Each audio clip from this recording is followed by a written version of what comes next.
Yes, they were finally going to be rescued. Two British soldiers out on a scouting mission had spotted the waving cloth and directed their boat toward shore. Overwhelmed with joy, the two survivors could only cry out in relief as the skiff landed on the beach. And once on shore, both were given fresh water as they explained to the soldiers about their unfortunate situation. Afterwards, the survivors were helped into the boat and the four headed out to sea. Madame Lecouture pleaded with the soldiers, though, to take them back to retrieve the body of her son. With the persuasion of Monsieur Viau, they eventually agreed to her request and turned west toward the island. Along the way, it was explained to them that debris from what may have been a ship had been washing up on the shores of St. Mark's, and they had sent out search parties looking for the wreckage and possible survivors. They told how Le Tigre had been found completely gutted, along with the bodies of 9 sailors that had been left there. Eventually, they gave up hope of finding any other survivors, and the search was called off. They were very lucky to have been spotted by the soldiers who were returning to the fort. And now, with heavy hearts, they began to approach the deserted island. The memories of grief and great suffering engulfed Monsieur Viau as they landed on the shore. Oh, the poor soul. What a terrible sight.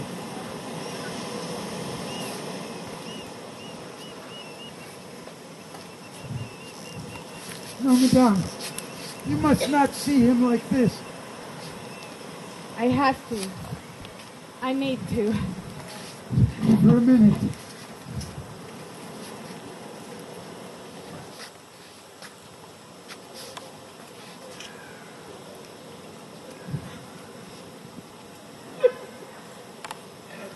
Oh, Louis, my son.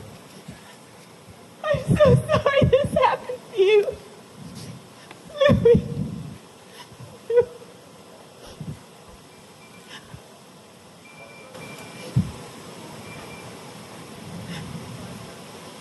Mother? Louis? You're alive. He's alive!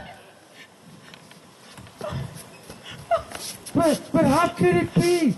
After all this time? It's a miracle.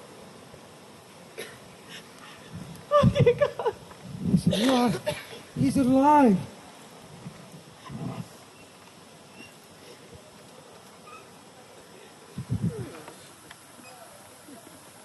Yes, young Louis was still alive. Using the shells that Monsieur Viau had placed around him, he was able to drink the rainwater that had collected in them. And he was lucky enough to snatch and eat a few sand crabs that had ventured too close to his body. But in those last few days, his condition had deteriorated so badly that he was no longer able to move his limbs.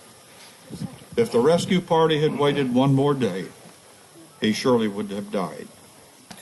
With no time to waste, they quickly got him to the boat and headed toward the fort. And on the 8th day of May, 1766, the last 3 survivors of the Le Tigre arrived safely at St. Mark's. It's been 81 days since they had wrecked their ship on Dog Island, and one can hardly think it possible for them to have existed so long under such horrid circumstances.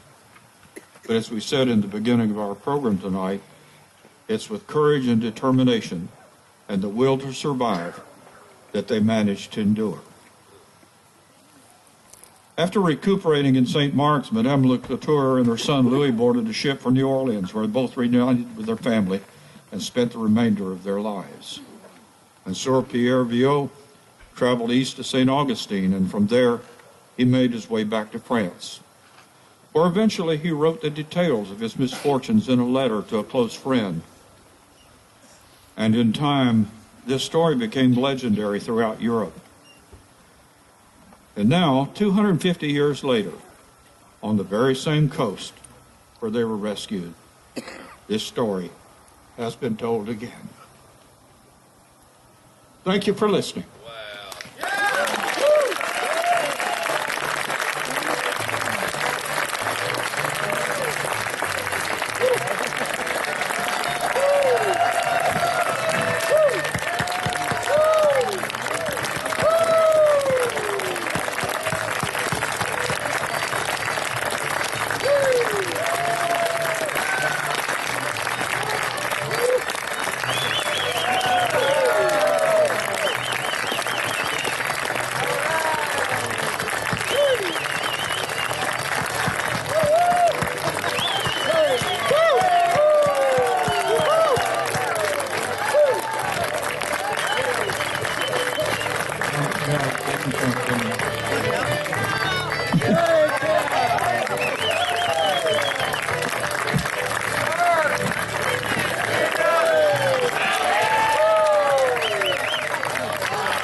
story tonight.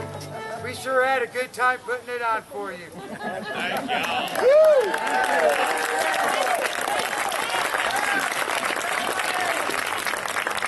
We plan on doing the same play again on April 22nd at the Riverfront Festival.